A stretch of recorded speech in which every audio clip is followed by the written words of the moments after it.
You ever work your whole life for something? Finally get it and then watch someone with a smug smile and a clipboard try to take it away like they own the world? That's how this all began. 3 weeks after I moved into my dream home, front porch, tall trees, a quiet neighborhood tucked off the highway, 3 black SUVs rolled up my driveway like it was a crime scene. The doors swung open in perfect sync. 6 men in tactical vests stepped out, and right behind them stood the woman I'd been clashing with for weeks, Nancy Dillard, self-appointed president of an HOA that, as far as I could tell, didn't even legally exist. "You're in violation of neighborhood regulations," the tallest man barked. "We have a warrant for your removal." Nancy folded her arms, smirking like she'd just won some suburban Cold War. What she didn't know, now what none of them knew, was that I wasn't just some stubborn homeowner. I was the chief of police, and I'd been letting this little game play out long enough. But let's rewind a bit, because you need to understand how we got here. I bought this house after years of late shifts and endless transfers between precincts. I wanted peace, no HOA rules, no nosy neighbors, no power-hungry busybodies. I made absolutely sure this property had no active HOA before I signed. First day I moved in, hadn't even unpacked my kitchen, and there she was. Nancy, standing across the street in a pantsuit, clipboard clutched like a weapon.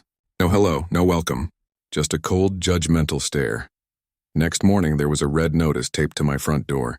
Violation 1, non-compliant mailbox. Violation 2, unapproved landscaping. Violation 3, failure to register with HOA. I hadn't even unpacked my coffee maker. More importantly, there was no HOA. I crumpled the notice and tossed it. Should have been the end of it, but it wasn't. An hour later, Nancy marched up my driveway, heels clicking, smile fake as plastic. "Afternoon," she said sweetly. "I assume you got the notice." "Yeah," I replied, wiping sweat from my brow. I threw it away. Her smile twitched. "That wasn't a suggestion," I chuckled. "Funny, I don't recall joining any HOA. "Your street was annexed into ours last year," she snapped. "Not without my signature." "You'll comply, Mr. Ryland," she warned, "or we'll escalate." "To who? The clipboard police?" She stormed off. And that's when things turned ugly. Over the next few days, more red notices appeared. On my door, my fence, even my garbage bins. Then came a $500 fine for non-compliance. I tossed it too. Soon after, my mailbox got smashed. My car was keyed. My power flickered twice in one night. Security cameras caught Nancy creeping around at 2 a.m., flashlight in hand, snapping pictures like she was building a case. That's when I realized this wasn't simple pettiness. It was a campaign and a full-on operation, so I did what I do best. I investigated. Down at the county clerk's office, I dug through records. Just as I suspected, Nancy's HOA didn't legally exist. No registration, no tax ID, no board recognized by the city. But she'd been acting like one, sending fake fines, collecting dues, even threatening foreclosure. Turns out half the neighborhood had been paying her just to be left alone. Some even sold their homes to escape her harassment. And those so-called compliance officers she sent around? Not city officials, not even licensed contractors, just hired goons with fake badges. The next day I went straight to her door, knocked hard enough to rattle the frame. She opened it smiling like she'd been waiting for me. "I was wondering when you'd show up," she said. "This fake HOA ends today," I told her, holding up the documents. She barely glanced at them. "You can try, but you're outnumbered." That's when I noticed them. 4 men in black shirts standing behind her. The same ones I'd seen lurking near my property. Real professional. Except none of them realized my badge was showing under my shirt. That night I upgraded my security system. More cameras, more motion lights, and sure enough, at 2:14 a.m., they came back. 2 men in dark clothing stood in my driveway, whispering and pointing at my house. I stepped outside, sidearm holstered but visible. "You boys looking for something?" I asked. They froze. One muttered, "Routine compliance check." At 2 in the morning, I raised an eyebrow. "Get off my property," they left. But I knew what was coming next. What I didn't expect was the theater. A few days later, as the sun was setting, I heard engines. 3 black SUVs pulled up. 6 men in tactical gear stepped out like it was a hostage standoff. Nancy appeared behind them, arms folded like she was directing her own SWAT team.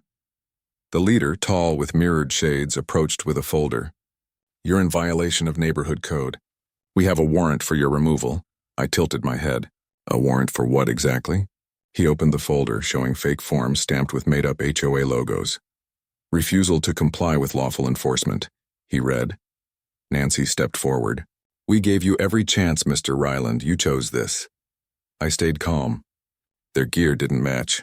Badges were crooked. Their movements too staged. Like they'd watched a few cop shows and decided to improvise. I reached slowly into my pocket and pulled out my badge. "I'm Chief Ryland, local PD." Silence, then panic. One guy stumbled back. Another cursed under his breath.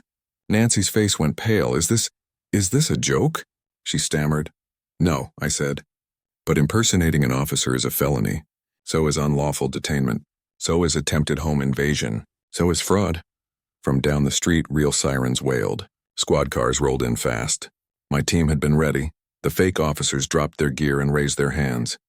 One tried to run. Bad idea.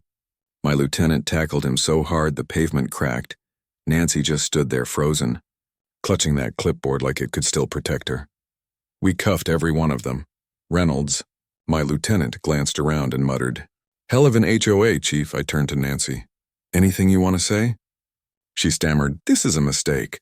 I didn't do anything wrong." I held up the fake warrant. "So these guys just showed up on their own?" She looked away. "I was just trying to keep order." We searched her house, found bank records, property liens, forged documents, not just from our neighborhood, but others. She'd been running this scam for years under different names. She'd pressure people to sell or collect dues and vanish. Tucked in one file was a signature, not hers, but a city official's.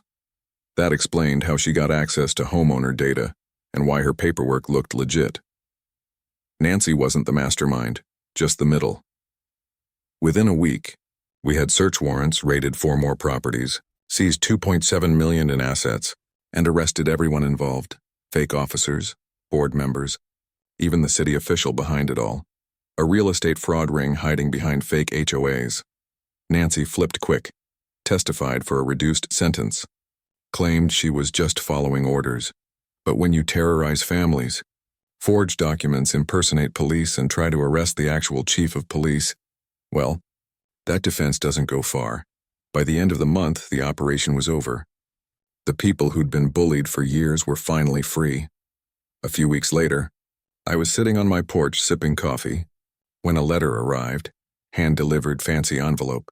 It was from the Royal Homeowners Association of Springview County. And what it said? "Well, that's a story for another day. But before you go, tell me something. What would you have done if your neighbor tried to turn a fake HOA into a private army?" Drop your thoughts in the comments. I want to hear what you think about HOA abuse, fake authority, and what justice really looks like in a neighborhood like this. And if this story blew your mind even a little, hit like, hit subscribe, and stick around.